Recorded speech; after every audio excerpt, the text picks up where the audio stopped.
So what's that about, Mr. Haunsey? Okay. I wrote an amendment that removes the president, vice president, removes 3/4 of Congress. The founding fathers set up a hierarchy of change in the Constitution. With a 50% majority, you can change the law. With a 67% majority, you can change the law over the wishes of the president. Now, you wrote that, or that exists? That's the fundamental, basic hierarchy of change in the Constitution. Okay. The bigger changes require a bigger majority. Okay. It takes 2/3 to override a president or to remove a president by impeachment. It takes 3/4 of the states to change the Constitution itself. But it only takes a 50% majority in the legislature or in a convention of each state to get that 75% majority. And an amendment can change anything. An amendment can abolish the federal government. And the founding fathers were very aware of that. They were very leery of a new government of any kind, and they left an escape clause for the whole thing, quite deliberately. I just assumed that they had expressed that feeling at the time, but I went looking and I found one particular reference where in 1782, I believe it was, when they were. Is that when they would have been arguing about the Constitution? I think so. Some guy said, Article 5 provides against any danger, and thus liberty shall be blah, blah, blah, because we have this escape clause, an easy button, if you will. And so, amendment can be used, because it's got the protection of a 3/4 majority requirement.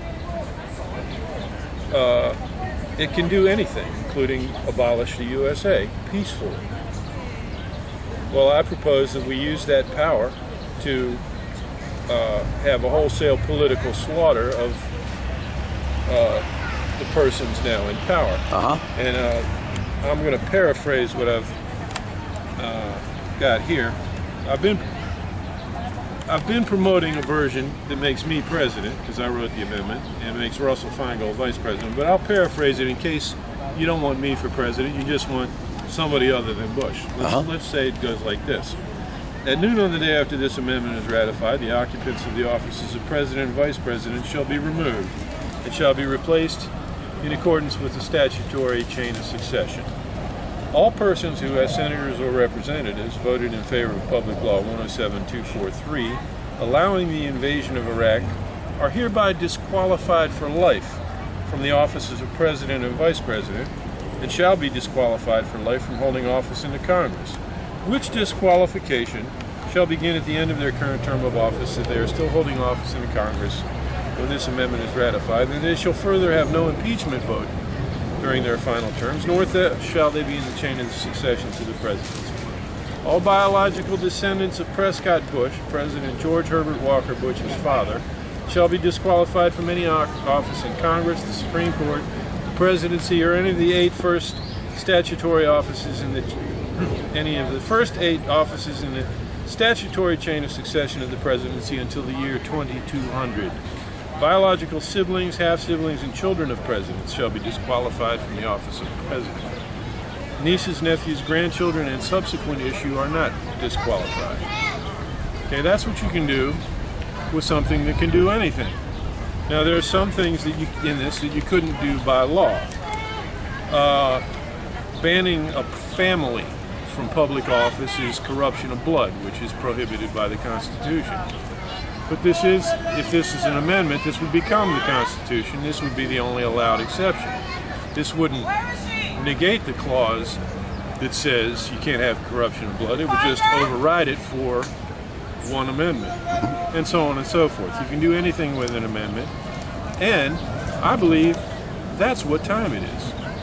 I believe that a Congress can't impeach the likes of George Walker Bush, who is demonstrably the most hated man in the world for good reason, deserves to be fired by some other extraordinary means, and this is a peaceful way to get rid of, in this case, 3/4 of Congress.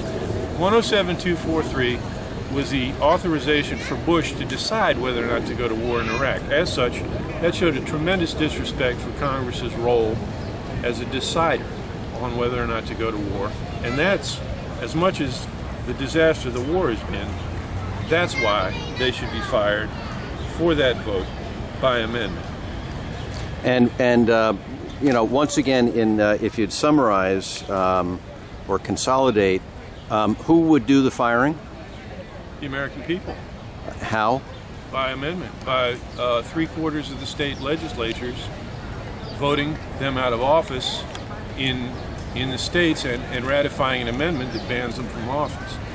A 3/4 now, people say, well, they're elected this, that. Well, a 3/4 of the states, even if it's only a 50% margin in each of the 38 states, I believe it's 3/4 of 50, is a much stronger mandate than a regular elective majority.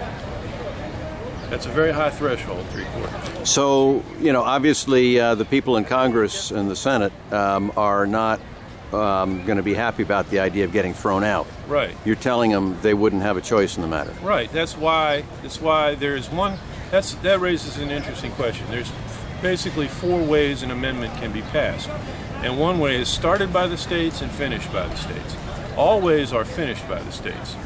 Congress can propose amendments, but so can the states.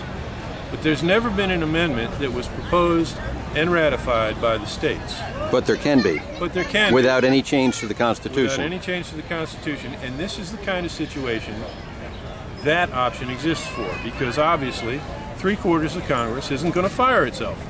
3/4 of Congress won't impeach Bush because they're complicit in his war.